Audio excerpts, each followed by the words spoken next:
Deux chiffres suffisent à faire vaciller le récit dominant. Des milliards en lithium sous le Sahel, mais des villages qui manquent encore d'électricité.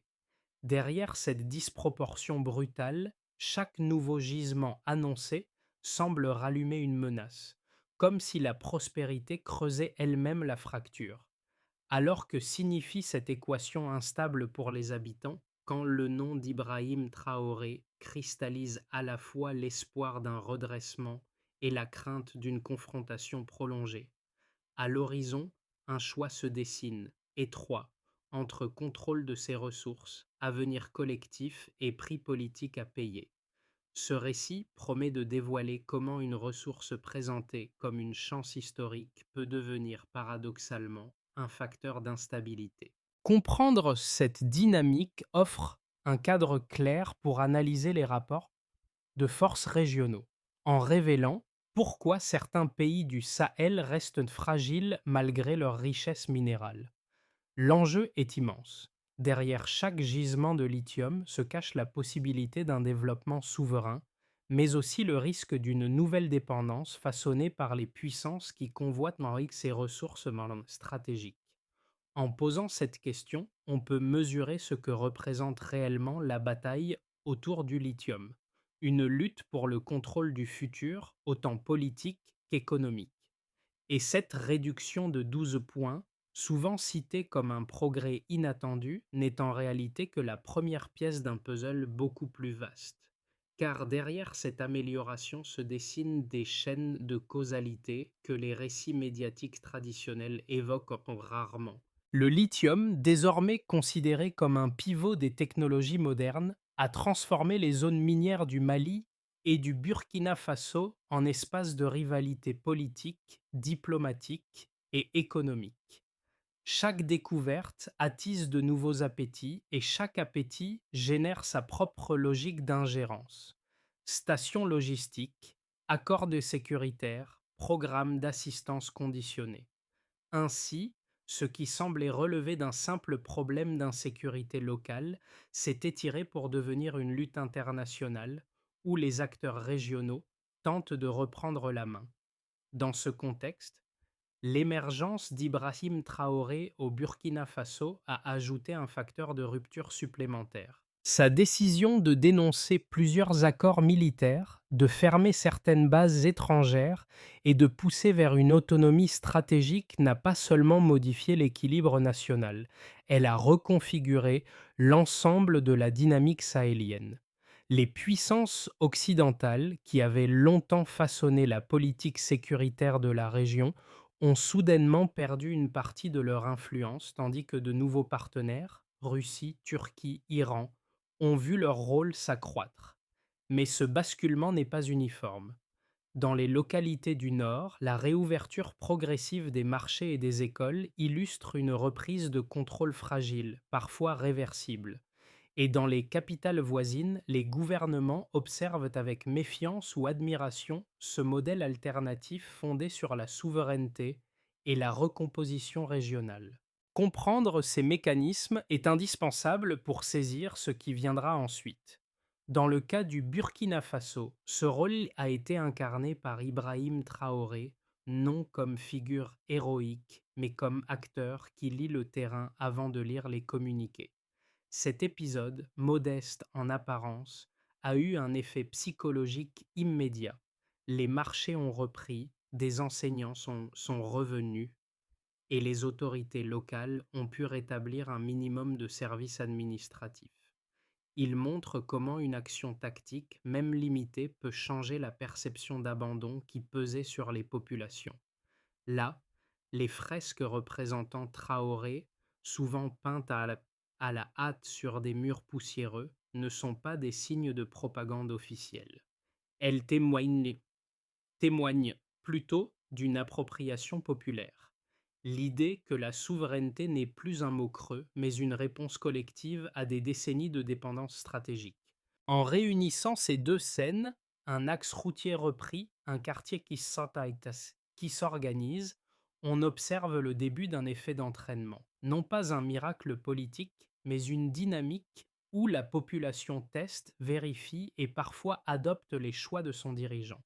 Ce sont ces micro-mouvements, répétés à différentes échelles, qui révèlent l'impact réel d'un leadership en transition. Après ces décisions, le centre de gravité se déplace soudainement vers les capitales sahéliennes. Le premier déclencheur provient du Mali, lorsque les autorités choisissent de rompre plusieurs accords sécuritaires au profit d'une stratégie plus autonome. Le geste crée un précédent. Il démontre qu'un État du Sahel peut défier les cadres militaires établis sans s'effondrer immédiatement. Cette brèche, à peine ouverte, devient un appel d'air pour les voisins. Au Burkina Faso, l'arrivée d'Ibrahim Traoré accélère le mouvement. Sa dénonciation rapide des accords militaires, suivie de l'expulsion des troupes étrangères, marque un tournant brutal. Les chancelleries occidentales se braquent, les communiqués se multiplient, les analyses fusent, mais sur le terrain, un autre récit s'écrit, celui d'un pays qui choisit de tester ses propres capacités. La création de corps de volontaires, la réorganisation de la chaîne de commandement et la redéfinition des zones prioritaires donnent un signal clair. Le Burkina entend agir en acteur souverain, non en exécutant stratégique. Dans les semaines suivantes, la tension monte d'un cran. L'Alliance des États du Sahel, AES, voit le jour, scellant une coopération militaire et politique entre le Mali, le Niger et le Burkina. Ce pacte, perçu comme une provocation par Paris et Washington, installe une rupture franche avec le passé. Les trois États ne cherchent plus l'aval diplomatique. Ils cherchent une cohérence stratégique interne. Sur le terrain, certaines zones auparavant classées rouges connaissent une décrue d'attaque. Les opérations conjointes éliminent des groupes armés identifiés et permettent la réouverture progressive de plusieurs localités. Chaque succès, même modeste, renforce l'idée que la région peut fonctionner hors des cadres occidentaux. Dans les villes, les signes symboliques se multiplient. Des drapeaux sahéliens, parfois accompagnés de drapeaux russes, apparaissent durant les manifestations de soutien. Plus qu'une adhésion géopolitique, ces images expriment un message simple: la volonté de ne plus dépendre d'un seul partenaire extérieur. Les médias occidentaux réagissent vivement, évoquant une dérive autoritaire ou un isolement dangereux. Mais dans la rue, la narration est différente. On parle de dignité retrouvée, d'un État qui se lève. Le nom d'Ibrahim Traoré circule comme un repère émotionnel, un signe de continuité avec les luttes panafricaines. Une fois l'impulsion passée, les, les répliques apparaissent. L'aide financière occidentale diminue, les sanctions se durcissent, les tensions diplomatiques s'accumulent. Pourtant, les pays du Sahel ne reculent pas. Ils recherchent d'autres partenariats, réorientent leurs priorités, explorent des alliances sud-sud. Au Burkina, la consolidation interne devient l'objectif principal. Les décisions se font plus silencieuses, plus stratégiques. La communication officielle bascule vers un ton mesuré. Montrer les chantiers, prouver par les faits. Les écoles rouvrent par endroits, des routes sont réparées, des coopératives minières locales émergent. La dynamique n'est ni linéaire ni triomphale. Elle fluctue selon les villages, les provinces, les saisons. Mais une constante apparaît, la volonté collective de ne plus vivre sous tutelle.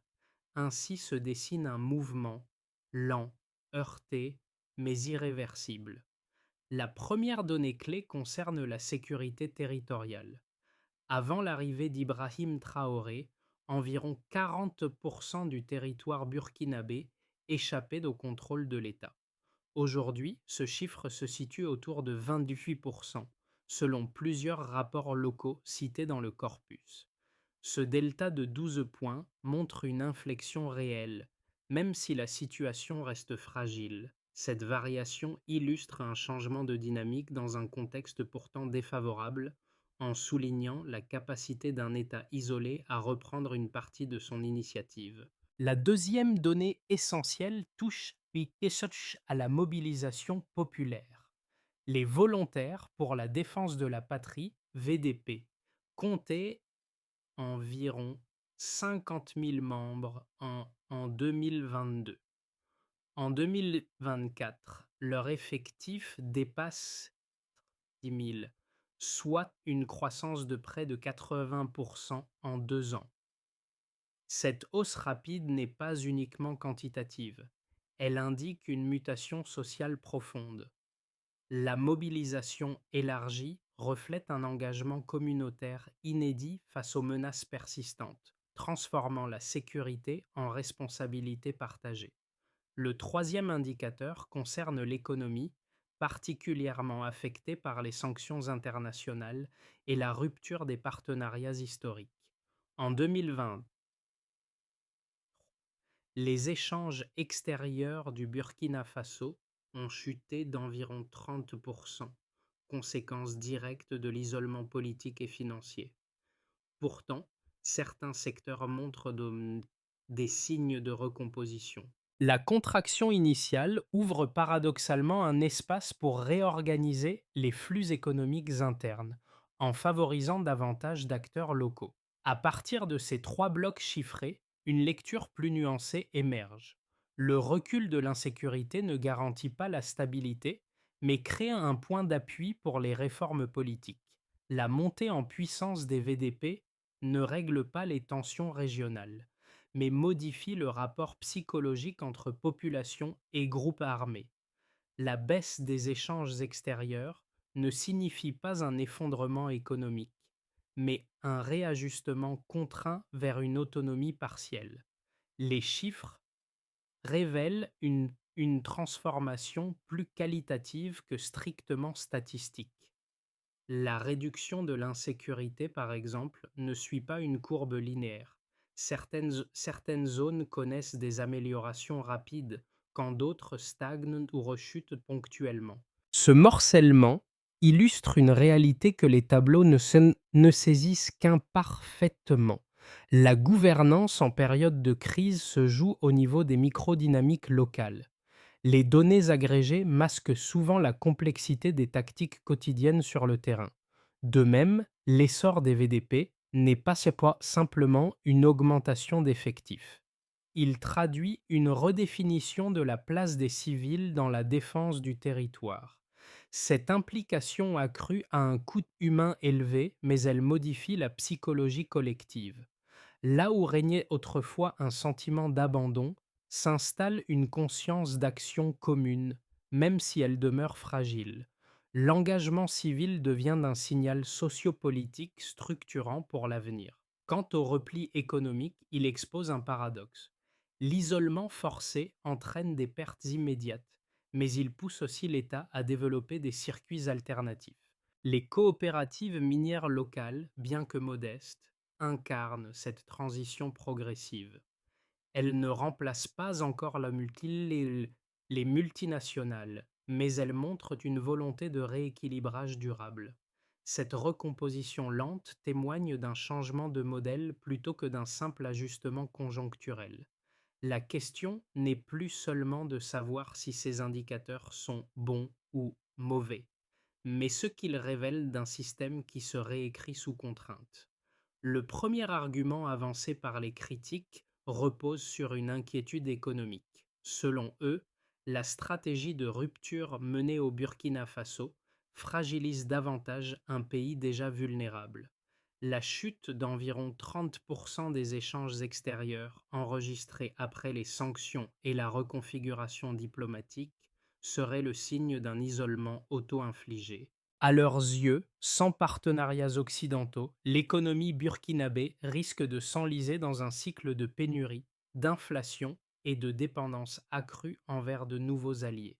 Ils craignent également qu'en multipliant les unités d'autodéfense, l'État n'encourage une militarisation excessive de la société au détriment de la cohésion nationale.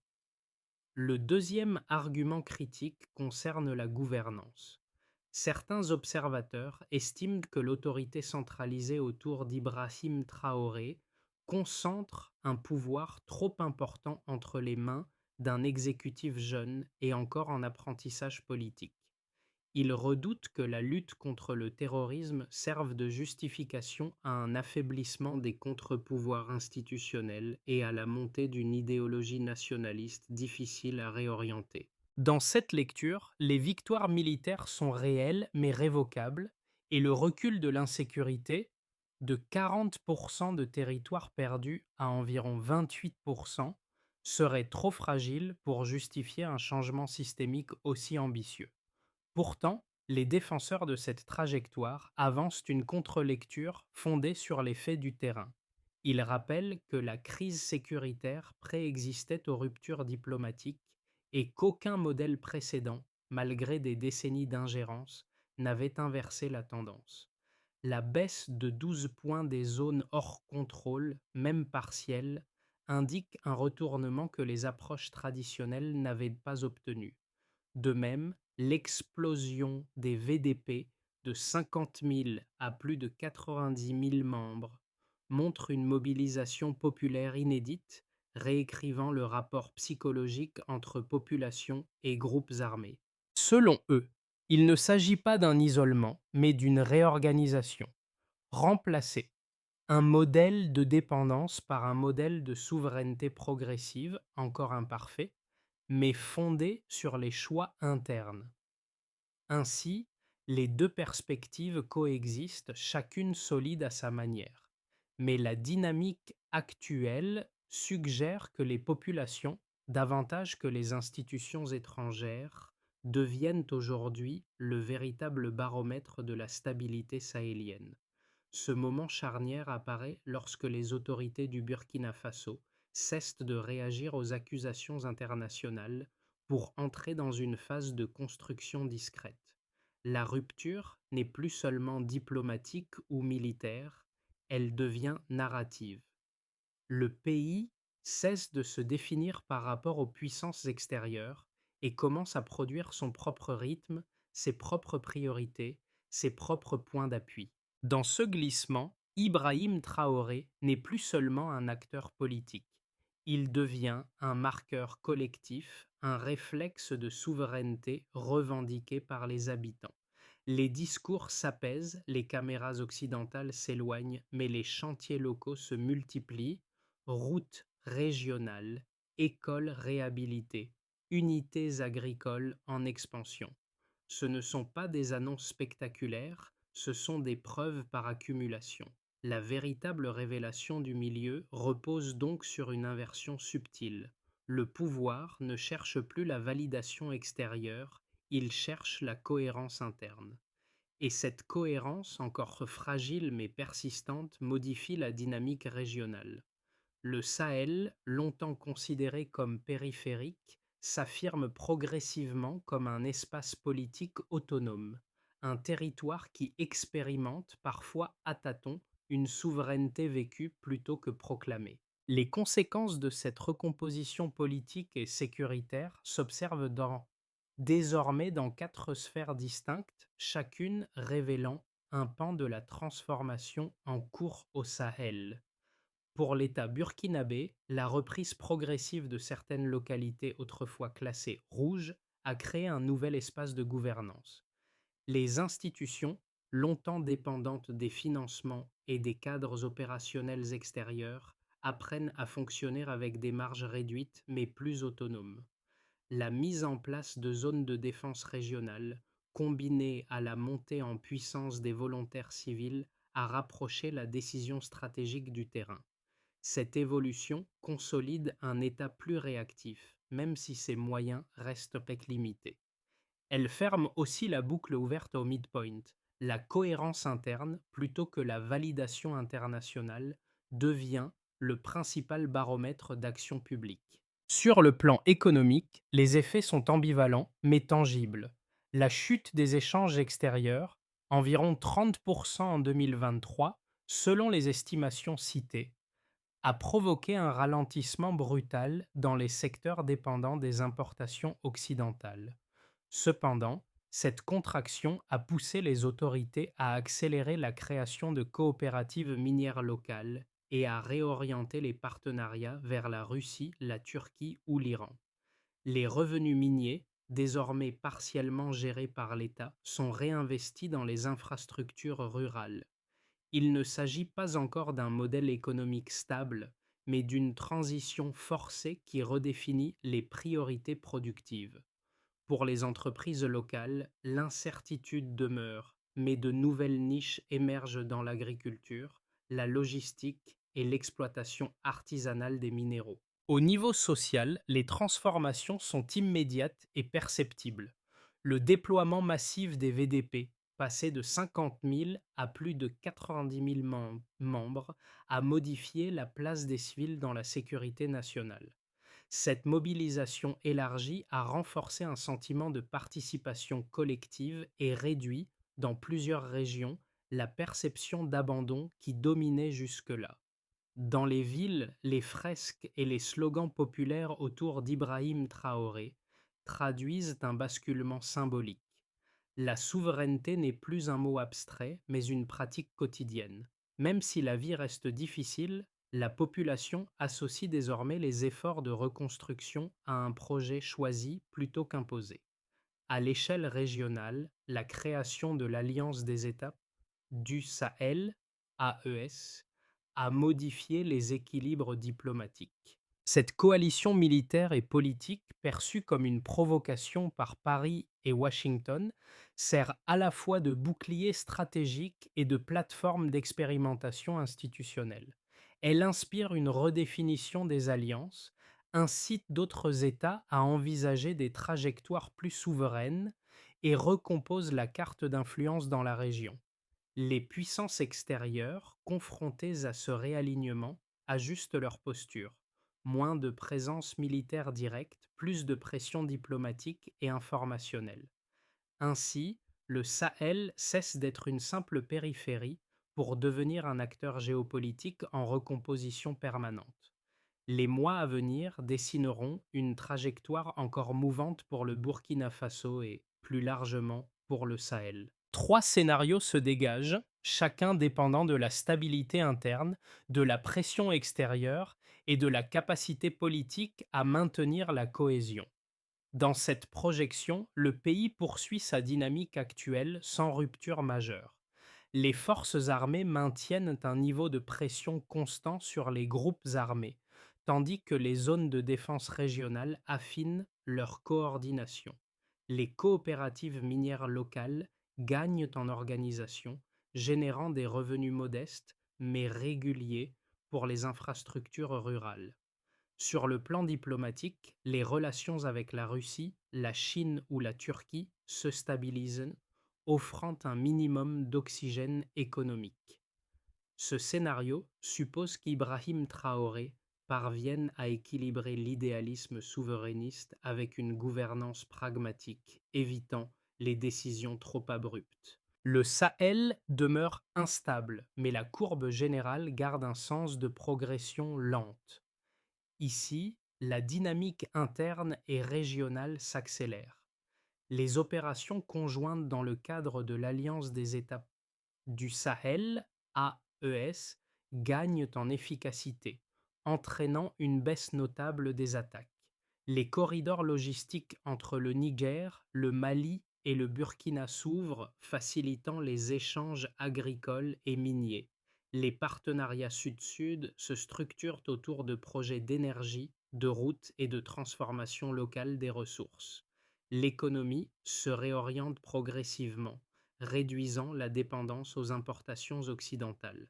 Dans ce scénario, le Sahel émerge comme un bloc géopolitique cohérent, capable de négocier à armes égales avec les grandes puissances. La confiance populaire se renforce, consolidant une nouvelle culture politique. Cette perspective surgit si les tensions militaires repartent à la hausse ou si l'économie s'étouffe sous l'effet des sanctions. L'isolement diplomatique pourrait s'aggraver, incitant certains réseaux extérieurs à soutenir des mouvements civils ou militaires opposés à la trajectoire actuelle. L'épuisement social, combiné à une possible recrudescence des attaques, ouvrirait la voie à une instabilité prolongée. L'AES pourrait être affaibli et les États du Sahel redeviendraient vulnérables aux anciens mécanismes d'ingérence. Ce scénario demeure plausible si les résultats tangibles tardent à se matérialiser. Une clé pour lire les mois à venir. La variable déterminante n'est pas parlée seulement militaire ou économique, mais psychologique. Le degré de confiance que la population accorde à sa propre trajectoire. C'est cette confiance, plus que les alliances, qui décidera du chemin emprunté. À ce stade du récit, les enjeux du Sahel ne relèvent-ils plus seulement de la géopolitique ou des statistiques. Ils parlent aussi aux spectateurs, chacun selon sa propre position dans le monde. Trois groupes se détachent, chacun rencontrant dans cette histoire un miroir différent. Pour les lecteurs qui observent le Sahel depuis l'extérieur, cette trajectoire oblige à revoir des réflexes hérités. Considérer la région comme un espace figé ou condamné. L'évolution récente montre que les décisions locales, même imparfaites, peuvent déplacer des lignes que l'on croyait immuables.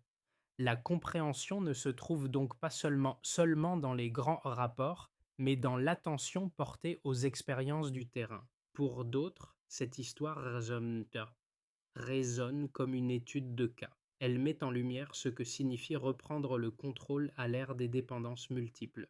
Les choix du Burkina, qu'on les approuve ou non, illustrent une idée importante. Tout pays peut tenter de réécrire la forme de sa vulnérabilité. Une suggestion simple émerge. Suivre l'évolution des initiatives locales, pas seulement les déclarations politiques. Enfin, certains lecteurs retiendront surtout les trajectoires individuelles, les volontaires, les enseignants, les habitants des zones reprises. Leur persévérance rend palpable une vérité rarement dite. L'histoire n'est pas faite seulement par les dirigeants, mais par ceux qui supportent quotidiennement le poids des transitions. À chacun de ces groupes, ce chapitre offre une porte d'entrée différente. Mais au fond, il pose la même question discrète. Qu'est-ce qui nous permet de tenir face à l'incertitude? À ce stade du parcours sahélien, la question n'est plus seulement de comprendre ce qui change, mais de clarifier comment d'avancer. Une trajectoire réaliste se dessine en 4 étapes, chacune mesurable, chacune liée à une responsabilité précise. Acteurs, forces armées, plus unité locale. L'action. Stabiliser les 5 zones de défense régionale en renforçant les commandements mixtes. Horizon 6-12 mois. Indicateur. Continuité des écoles et marché dans les localités reprises. Cette étape vise à transformer les gains tactiques en routine quotidienne. Acteurs. Ministère des Mines plus coopérative locale. Action. Consolider les projets miniers supervisés nationalement et diversifier les partenariats hors circuits occidentaux. Horizon 1 an. Indicateur. Pourcentage de revenus miniers réinvestis directement dans les infrastructures rurales. Ce mouvement traduit l'idée que la souveraineté se mesure d'abord dans les budgets. Acteurs. VDP plus autorité régionale. Action. Professionnaliser la coordination civile volontaire pour réduire les pertes et renforcer la cohésion sociale. Indicateur. Baisse du nombre d'incidents internes dans les zones mixtes. Ici, la confiance évoquée dans le scénario précédent se transforme en outil opérationnel. Acteur. Ministère de l'Éducation plus médias publics. Action. Poursuivre la réécriture des programmes d'histoire et la production de contenus locaux. Indicateur. Augmentation de la participation communautaire dans les projets éducatifs. Dans ce processus, Ibrahim Traoré apparaît moins comme un symbole que comme un déclencheur. Il ouvre un espace que la société remplit. En combinant ces 4 leviers, le Burkina Faso met en place une méthode plutôt qu'un slogan. Avancer lentement, mais mesurer chaque pas. Dans les villages du Nord, comme dans les quartiers polaires de Ouagadougou, les mêmes images reviennent. Une route rouvrant après des mois de silence, des murs ornés de fresques improvisées, des marchés où les voix reprennent. Ces fragments, observés dans P4, deviennent ici plus qu'un décor. Ils forment le fil émotionnel qui relie les habitants à leur propre trajectoire. Pour beaucoup, Ibrahim Traoré n'est pas un guide lointain, mais une silhouette présente dans ces scènes modestes. Son nom apparaît au détour d'une conversation, d'un graffiti ou d'un chant collectif, non comme une figure d'exception, mais comme le signe d'un pays qui recommence à se reconnaître. Les enfants réapprennent ces histoires dans les écoles réhabilitées, les anciens les racontent le soir autour du feu et chaque geste quotidien semble prolonger l'élan évoqué plus tôt. Ce n'est pas une épopée héroïque, c'est une reprise d'élan fragile, patiente, alimentée par des victoires minuscules et des efforts répétés. Ce que révèle cette trajectoire, c'est moins la puissance des institutions que la ténacité de ceux qui les portent. Et au cœur de cette ténacité, une certitude discrète s'impose. La dignité se reconstruit pas à pas. L'histoire du Sahel n'est pas seulement celle des décisions d'État, elle est aussi portée par ceux qui chaque jour reconstruisent un espace commun malgré l'incertitude. Qu'il s'agisse des élèves qui retrouvent leur classe, des volontaires qui veillent la nuit ou des artisans qui maintiennent vivante une économie locale fragile, chacun participe à une transformation plus vaste qu'il ne l'imagine. Ce récit n'appartient donc pas aux seuls spécialistes de la géopolitique ou de la sécurité. Il concerne quiconque s'interroge sur ce que signifie aujourd'hui reprendre en main son propre destin collectif. Si ce parcours t'inspire ou t'interpelle, il peut devenir un point de départ. Partager une idée, poser une question, discuter avec ton entourage. Ce sont des gestes simples, mais ils prolongent la réflexion. Rien de spectaculaire, juste une manière d'élargir l'espace où une parole libre peut exister. Car les récits n'ont de force que lorsqu'ils circulent d'une voix à l'autre. Et parfois, une simple conversation suffit à raviver une compréhension oubliée. Alors, à toi, quelle histoire veux-tu continuer à raconter?